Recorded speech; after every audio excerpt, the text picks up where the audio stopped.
সামনে এমন প্রযুক্তি আসবে, এ তো অবাক হওয়ার কিছু না যদি কয়েকদিন পর দেখেন যে ওরা এমন ডিভাইস বের করেছে যে আপনার বডি আপনার সাথে কথা বলছে। অবাক হওয়ার কিছু নেই। যদি আপনারা শোনেন কিয়ামতের মাঠে, যদি শোনেন কিয়ামতের মাঠে সব তো স্পষ্ট হয়ে যাবে, হবে না?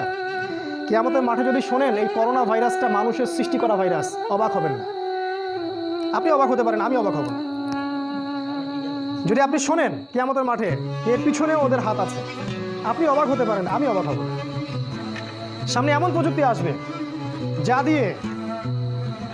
যা দিয়ে এই আকাশের মধ্যে, এখন তো টিভি দেখেন আপনারা, আসমানকে টিভি বানায় ফেলবে তারা। আকাশের দিকে তাকাবেন, অনেক কিছু দেখা যাবে। সেখানে দেখবেন একজন ব্যক্তি এসে বলছে, আমি মাসিহ, আমার আনুগত্য করো। বাংলাদেশের মানুষ ল্যাংটা পীরের পিছনে দৌড়ে না?